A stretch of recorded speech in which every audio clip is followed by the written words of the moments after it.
함께 이야기하려고 이 자리에 모였습니다.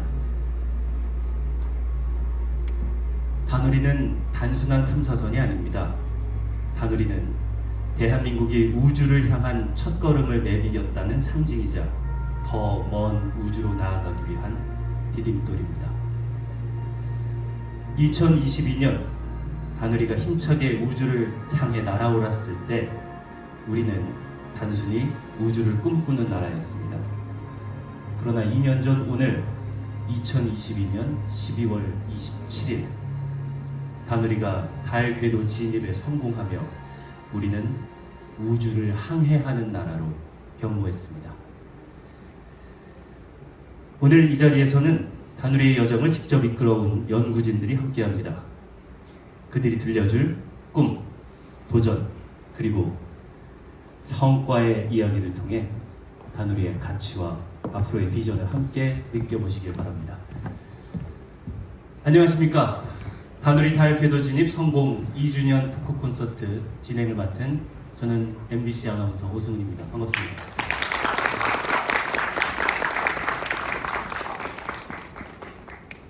예, 제가 2022년 8월 5일이었어요. 다누리가 미국 케이프 캐너베럴 우주센터에서 달로 향해 발사를 하는 중계를 MBC에서 40분 정도 생중계로 제가 진행을 한 바 있는데요. 혹시 그 프로그램을 보신 적이 있으신 분 손 들어주실까요? 네, 거짓말도 좋습니다. 그렇죠, 많은 분들이 보셨군요. 감사합니다. 제가 뭐 아시는 분도 계시겠지만 항공우주공학을 전공해서 달, 다누리, 항공우주연구원 이런 것과는 때려야 뗄 수 없는 관계가 아닐까 저는 그렇게 스스로 생각하고 있는데, 그래서 그런 생중계를 하고 오늘 다누리 달 궤도 진입 성공 2주년 토크 콘서트의 진행자로 이 자리에 서게 돼서 저 자신도 굉장히 영광이고요. 여러분들이 이렇게 만나 뵙게 돼서 굉장히 기쁘고 설레는 마음으로 이 자리에 섰습니다. 오늘 이 시간은 다누리의 여정을 직접 이끈 연구진들과 함께 다누리의 성과를 축하하는 시간이고요. 그리고 그 감동을 여러분과 함께 나누고 소통하는 시간으로 마련했습니다. 여기 많은 분들이 이렇게 와주고 계신데 감사하고요. 그리고 유튜브를 통해서 스트리밍으로 방송이 되고 있다는 걸로 알고 있는데 여러분 댓글도 많이 남겨주시고 많이 참여해 주시면 좋겠습니다. 소통하는 시간입니다. 말씀을 드리면 아까 말씀드렸듯이 2022년 8월 5일에 다누리가 발사를 해서 잠깐 앞에서 보신 다큐에서 나왔지만 BLT 궤도라는 먼 길을 항해하는 그 궤도를 통해서 연료를 아끼면서 달로 날아가서 넉 달이 넘는 시간을 우주를 항해한 끝에 2022년 12월 27일에 궤도 진입에 성공을 했습니다. 대단한 일이죠. 대한민국이 우주 항해에 우주 개발에 이제 최앞단에 서서 선진국들과 우주 선진국들과 어깨를 나란히 하는 그 위치에 올라선 날이었는데요. 달은 사실 태어나서 자라면서 어른이 된 이후에도 우리는 밤 하늘을 올려다보면 늘 달을 볼 수밖에 없잖아요. 매일매일 변하고 모양도 변하고 또 크기까지도 조금씩 변하는 그 달을 보면서 오묘한 신비, 그리고 상상의 나래를 펼쳤던 그런 달을 보면서 우리는 신비로운 마음을 늘 가슴에 품었던 것 같습니다. 그런 달로 향하는 우리의 다누리가 궤도에 진입했다는 소식, 그 소식이 2년 전에 있었다는 일, 그리고 2년 동안 다누리가 지금까지 임무를 계속 열심히 수행하고 있다는 사실, 그 사실을 생각해보면 이 사실 자체도 굉장히 신기하구나라는 생각이 듭니다. 이 사실이 신기하다고 느껴질 수 있었던 일은 사실은 항공우주연구원의 다누리를 개발하고 연구하고 그리고 달로 띄워보내서 궤도 진입에 성공시킨 연구원들의 노력과 피땀 눈물이 있을 텐데요. 그 감동을 여러분과 함께 나누고자 합니다. 오늘은 4가지의 색다른 강연으로 여러분께 다누리와 달, 우리의 우주 탐사에 대해서 알아보겠습니다. 그리고 마지막 순서에 자유 토론이 또 마련되어 있는데요. 제가 사뭇 다르게 재미있게 진행을 해드리도록 할게요. 이게 웃음 포인트인데. 왜냐하면 제가 PD 수첩을 진행하고 있잖아요. 토크 콘서트인데 PD 수첩처럼 하면 안 되지 않겠습니까? 네, 그래서 재미있게 색다르게 여러분의 궁금하신 점도 해결해드리는 시간을 갖도록 하겠습니다. 진행자가 말이 너무 길어졌네요. 첫 번째 이야기 바로 시작해 보겠습니다. 인류는 왜 우주로 날아갈까요? 인류는 왜 달을 향해서 달을 탐사하고 싶어 할까요? 이 질문에 대한 답을 찾기 위해서 우리는 끊임없이 달을 향해서 도전하고 있습니다. 다누리의 선장, 대한민국 우주 탐사의 여정을 함께 이끌어오신 분을 여러분께 소개해 드릴 텐데요. 또 제 얘기를 잠깐 하자면, 제가 박사과정 때 학교를 그만두고 아나운서가 되겠다고 결심하고 교수님께 얘기하고 선배들에게도 얘기했던 시절이 있었는데, 그때 끝까지 저를 붙잡고 말려주신 분이 계셨습니다. 저희 대학원 같은 연구실에 제 바로 사수였고 저랑 제일 친했던 박사과정 학생이었는데, 당시에는. 지금은 제가 소개해드릴 다누리의 선장이자 대한민국 우주탐사의 여정을 이끌어오신 분이 됐습니다. 김대관 박사님인데요. 저랑 굉장히 친해요. 자랑스럽습니다. 여러분께 왜 우리는 우주로 나아가야 할까? 왜 달로 향해야 할까? 왜 달을 탐사해야 할까? 하는 이유와 의미를 알려주실 예정입니다. 여러분, 큰 박수로 김대관 박사님을 모셔보겠습니다.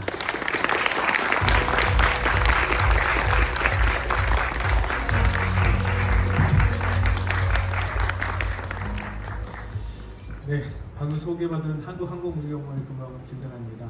오늘 너무 많은 분들 와주셔가지고요.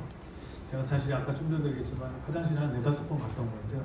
가능한 전에 이렇게 많은 화장실에 간 적이 없는 것 같은데, 특히 그도 그럴 게 오늘 제 강연을 처음 본 것 같습니다. 저희 큰아들이 와가지고 앉아있어서 아마 더 긴장된 게 아닌가라는 생각도 들고요. 한편으로는 그런 게, 저한테는 아들하고 딸이 있고요. 물론 저 와이프도 있습니다. 근데 셋째가 한 명이 더 있습니다. 다누리라고. 저한테는 여전히 자식 같은 존재고, 그 다누리가 정확하게 2년 전 오늘 그 게이트를 거쳐서 달에 도착한 날이 22년 12월 27일이었습니다. 그로부터 또 2년 동안 너무나 씩씩하게 그것도 너무나 많은 일을 그 먼 곳에서 홀로, 물론 마음은 항상 제가 옆에 있었지만, 저도 모든 사람도 마찬가지였겠지만 너무 대견하고요. 그래서 제 스스로도 항상 보면서, 달을 보면서 고맙다 말을 저도 1년 중에 계속 내뱉기도 합니다. 그래서 오늘 2년이 돼서 우리 다누리에 대한 얘기를 하게 돼서 너무 기쁘고요. 지금 아마 발표 주제가 보셨겠지만 제가 저 이외에 뒤에 또 3분이 더 연사가 있으십니다. 근데 앞에 동영상에서 다누리 얘기는 다 했고요. 제가 다누리 얘기를 여기서 꺼내기는 않겠습니다. 뒷분에 2분의 연사분께서 다누리에 대한 또 정확한 얘기들을 더 많이 해주실 걸로 알고 있기 때문에, 대신에 저는 우리가 왜 달에 가야 되는지에 대해서 포문을 열고 싶습니다. 준비했던 내용을 발표하기 전에, 사실은 이 질문은 제가 20분 안에 끝내라고 했는데 못 끝낼 것 같습니다. 그래서 중간에 20분이 되면 오승호 아나운서가 자제를 좀 해주시면 좋겠습니다. 그도 그럴 게, 제가 항상 듣는 질문이었어요. 강연 가면 또는 어디에서 인터뷰할 때, 왜 우리는 우주로 가죠? 왜? 사실 그 질문을 너무 뻔한 질문인데 제 스스로가 너무 어려웠어요. 그 대답을. 난 뭐라고 설명해야 되지? 뭐 다양한 스토리가 있을 수 있지만, 진정 제 스스로가 생각할 때, 그럼 너는 왜 우리는 달에 가야 되지?에 대한 대답을 어떻게 얘기할래? 라는 게 제 스스로의 항상 질문이었고, 지금도 그 답을 찾으려고 노력하고 있는 것 같습니다. 사실 우주 탐사에 대한 가치를 다양한 이유를 얘기를 합니다. 너무나 많은 이유가 있을 수 있어요.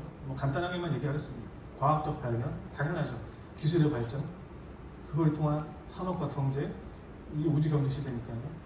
더 나아가서 국가의 안보도 결정되는 우주 시대가 왔습니다. 뿐만 아니라 국제 협력까지. 사실 이 모든 게 저희가 우주로 가야 되는 이유일 수 있습니다. 당연히 하나하나가 더 너무나 많은 의미를 갖게 되죠. 하지만 질문을 한번 바꿔보죠.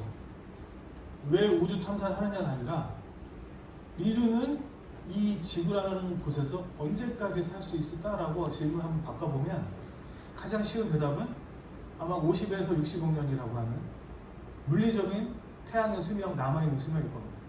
어쨌든 인류는 50억 년에서 60억 년 이후에는 이 지구에서 살 수는 없게 되죠. 그뿐만 아니라 생태계, 자원의 고갈, 사실 이 문제는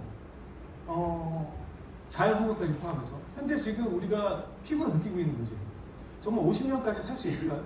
50억 년 이상까지? 저는 그 절반도 안 될 수도 있다고 생각합니다. 또 다른 문제, 저희가 그런 코로나를 포함해서 팬데믹 또는 현재 저희가 예상하지도 못하게 급속도로 발달하고 있는 AI 발전, 하지만 2km 이상만 되는 소행성이 지구를 충돌해도 지구는 멸망할 수밖에 없는 존재거든요. 그런 측면에서 보면 50억 년이 아닌 그 절반이 아닌 그 절반의 절반? 제가 생각할 때는 지구에 생존할 수 있는 시간은 그리 길 것 같지는 않습니다.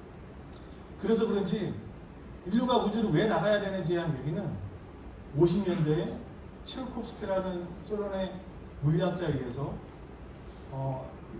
지구는 인류 문명의 요람이지만 누구도 요람에서 평생 할 수 없다고 얘기가 나왔습니다. 80년대 많이 아시는 칼 세거 같은 경우는 언젠가 인류도 달에 영구적인 기술을 건설하고 화성에 바람을 보낼 수 있을 거라고 예측을 했습니다. 즉 우주 탐사에 대한 필요성을 강조를 했고요.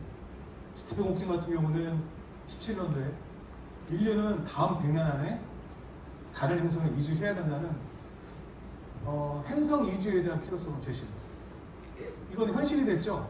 일론 머스크를 포함해서. 일론 머스크 같은 경우는 앞으로 7년 안에 화성에 인류를 거주시키겠다는 포부를 밝혔습니다. 우주 탐사를 왜 해야 되냐를 다양한 아까 첫 장에 말씀을 드렸지만 그 의미도 충분히 저는 사실일 것 같습니다. 하지만 제가 생각하는 우주 탐사를 해야 되는 이유는 결국에는 인류의 문명의 지속성과 지속 가능성과 확장성을 위해서는 언젠가 우리는 나가야 됩니다. 그런 측면에서 이 우주라는 부분은 선택이 아닌 필수여야 된다. 이 우주에 있는 그 많은 곳 중에 달에 대해서 한번 얘기를 해보죠. 달은 신화와 소원의 대상. 아시다시피 그림에 제가 보여드린 게 보시는 쪽에서 왼쪽이 아르테미스라고 하는 달이 의신이고요. 오른쪽은 아폴로라고 하는 태양의 의신. 태양의 신. 둘이 쌍둥이고요. 그리스 신화에 나온 얘기입니다. 왼쪽에 있는 아르테미스가 왼쪽 위에 있는 오리온, 포세이돈 신의 아들입니다. 둘과의 사랑관계에 있었지만 오른쪽에 있는 오빠인 아폴로가 그 시기에 질주해서 오른쪽 위에 있는 정갈을 풀어서 오리온을 죽이게 되죠. 그래서 그 슬픔을 못 참고 아르테미스는 아버지인 제우스한테 오리온을 하늘의 별자리로 만들어달라고 부탁을 합니다. 그래서 오리온 자리가 뜨고 정갈 자리가 같은 하늘에 절대 안 보입니다. 한쪽이 져야 한쪽이 뜨는 그런 신화가 달에 묻어있다. 뿐만 아니라 저희는 달을 통해서 토끼도 상상하죠. 보시는 분명히 토끼 모양과 방아를 찌는 모습을 보기도 하고 이러한 달은 소원의 대상이 됐죠. 하지만 50년대, 70년대까지 지나가면서 미국과 소련의 애경시대 이후에 아폴로 프로젝트가 정말 상상치도 못하는 결과를 창출해냅니다. 이를 통해서 12명의 문워커가 있었고요.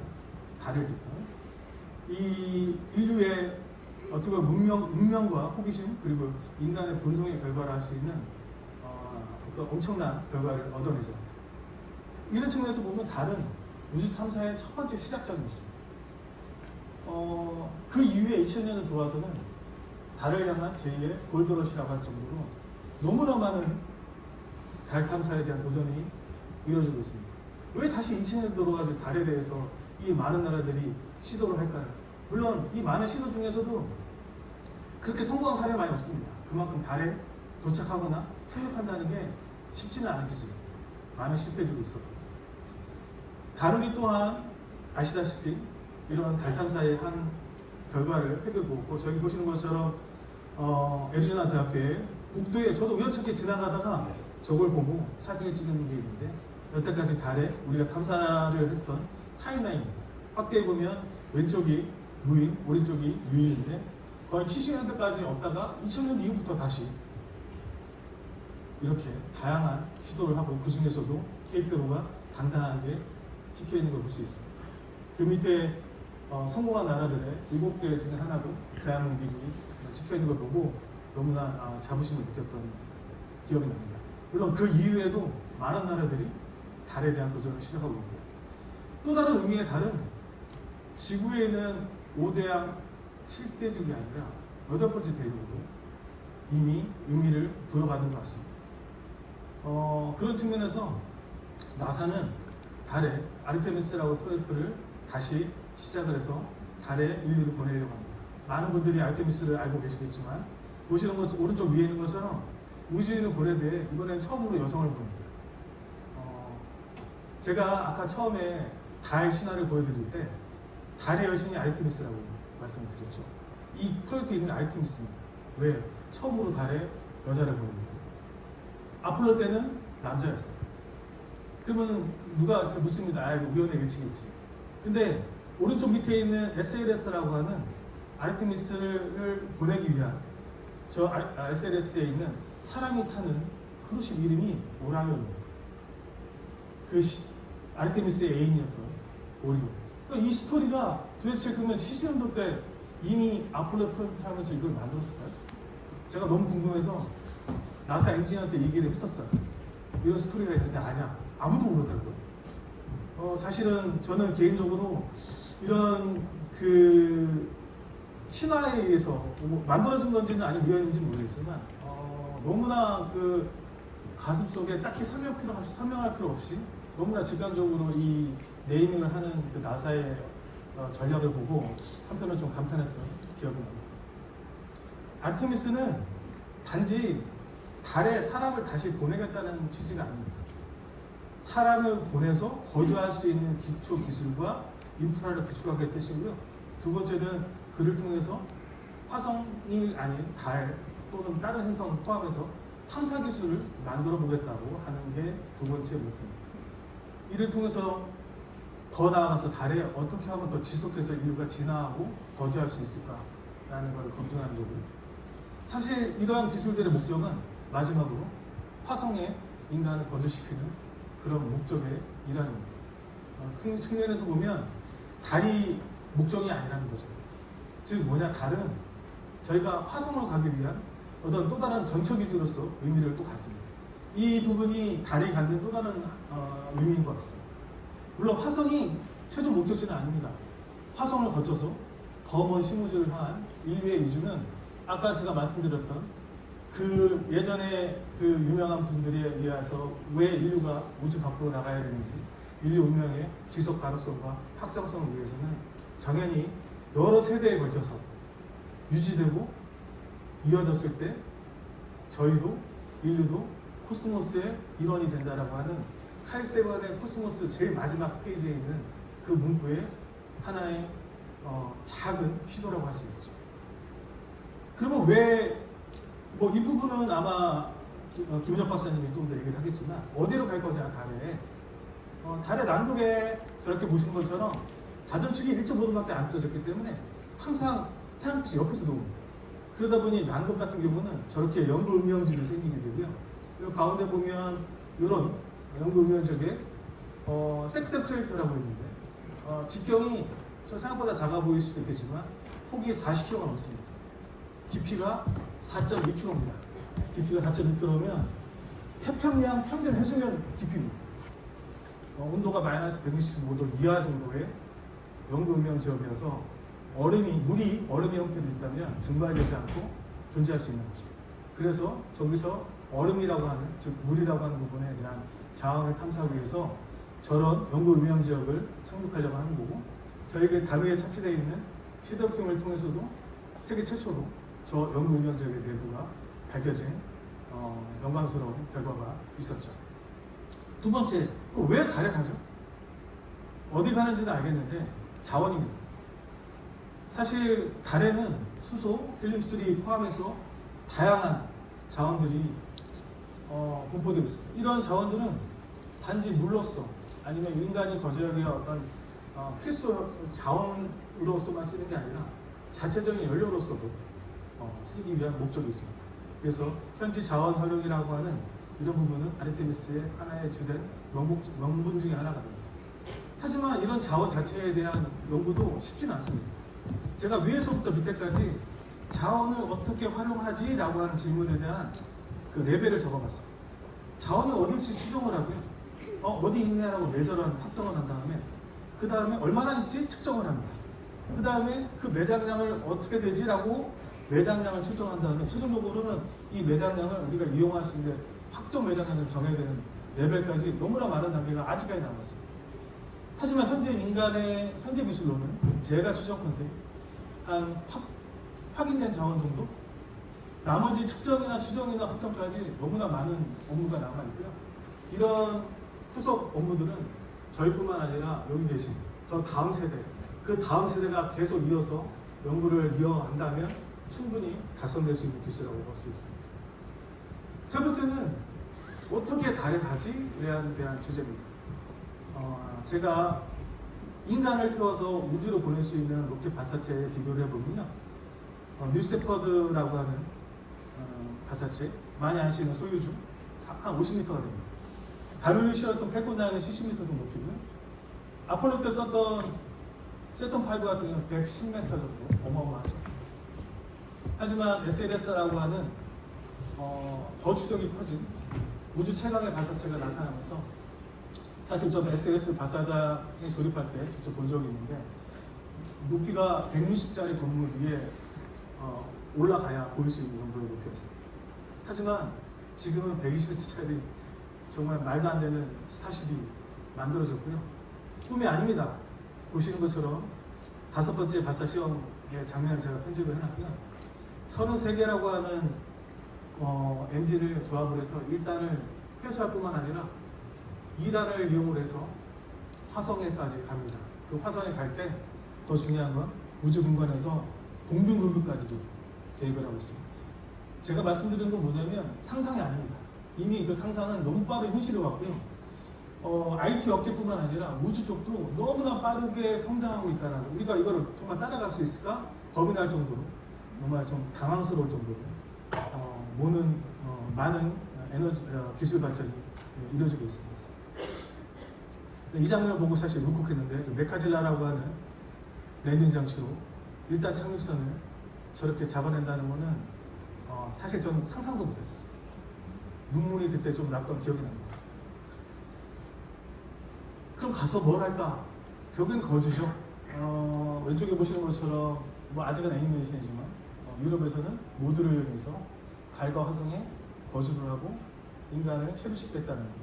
오른쪽에 보시는 것처럼 실제 화성에 있는 토양을 이용을 해서 3D 프린팅 기술로 지구에서 3D 프린팅을 한 다음에 오른쪽 밑에 있는 것처럼 인간을 1년 동안 거주시키면서 거기서 필요한 생명 유지 장치 시스템에 필요한 것들, 또는 에너지, 어떠한 에너지원이 필요한지, 또는 주변 환경 구축할 때 필요한 기술들, 우주 식물 재배를 할 때 어떤 것이 필요한지 등을 연구를 합니다. 사실 제 생각에는 이런 연구 개발들이 단지 화성과 달에 인간을 거주하기 위한 필요 기술뿐만 아니라 반대로 이런 기술 개발을 통해서 저희 인류가 지구에 직면하고 있는 환경적 문제, 사회적 문제에 대한 해법을 거꾸로 찾을 수 있다라는 측면에서 중요한 기술인 것 같습니다. 오승훈 아나운서가 시간을 안 재고 있는 것 같아서 마무리를 짓도록 하겠습니다. 제가 발사장에서 사실 나는 다른 부분이 있었는데요. 그 부분은 아까 보니까 이제 BLT 쪽이나 설명은 뒤쪽에 다 있는 것 같아서 일부러 생략을 했습니다. 마지막 이 부분은 다누리 발사장면 많이 보셔서 아마 아실 텐데요. 저 위에 영어로 써있는 다누리 I love you to the moon and back이라고 하는 문구를 소개시켜드리고 싶었습니다. 발사 당일날 발사 컨트롤 센터에 스페이스X하고 항공 멤버들이 같이 있을 때 스페이스X 쪽에 런치 디렉터라고 하는 줄리아 블랙이라고 하는 담당자가 인사를 하고 왔습니다. 그 줄리아 블랙이 누구냐면 카운트다운 하는 실제 리더고요. 그 여자분도 이 다누리 미션이 본인의 마지막 미션이라고 하면서 다누리가 달에 간다는 얘기를 듣고 자기가 멘트를 하고 싶은데 한국말로 하고 싶다. 그래서 이걸 좀 한국말로 알렸으면 좋겠다 싶어서 적어오신 게 저 다누리 I love you to the moon 얘기입니다. 한국말로 설명하면 다누리 하늘만큼 땅만큼 사랑해를 그날 아침에 설명을 드리고 오후에 발음을 하게 만들었는데 저는 개인적으로 이건 불가능하다. 그래서 로켓 사이언스보다 어렵다고 했더니 바로 이해하시더라고요. 그럼 어떻게 했으면 좋겠냐? 그래서 제가 이렇게 적어드렸습니다. 가능한 받침이 없도록 다누리, 가자, 달로. 물론 달로는 좀 발음하기 쉽지가 어려워 하시더라고요. 발사하기 바로 1시간 전인가요? 다시 제 방에 와서 고르님 발음 한번 체크해달라고 발음하시는데 너무 연습을 많이 하셨다는 게 나더라고요. 그러면서 대신 좀 더 제가 자신있게만 했으면 좋겠다라고 해서 그때 했던 기억이 납니다. 발사 장면에 그 다누리 가자 달로가 멘트가 끝에 나옵니다. 그 부분을 끝으로 제 강연을 마칠까 합니다. 들어보시죠.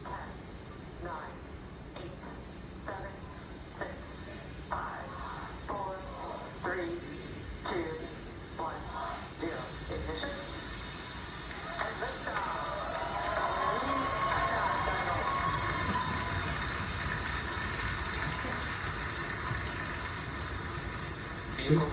제가 아까도 말씀드렸는데 아마 동영상 보시고 계시지만 발사가 딱 끝나면 발사 그 컨트롤 센터 안에서 발사가 됐기 때문에 제가 할 수 있는 건 없거든요. 문 열고 바로 뛰쳐나와서 하늘을 딱 바라봤을 때의 장면이 이 장면. 저 위에 올라가 있는 다누리를 봤던 장면이 이 장면을 볼 때마다 그 상황이 생각이 나는데요. 어쨌든 너무나 기특한 우리 다누리가 지금도 건강하게 잘 운영되고 있어서 그리고 2주년이 돼서 너무 행복하고요. 앞으로 3주년, 4주년까지 너무나 행복하게 잘 진행했으면 좋겠습니다. 제 발표 자료는 여기까지 하겠습니다. 감사합니다.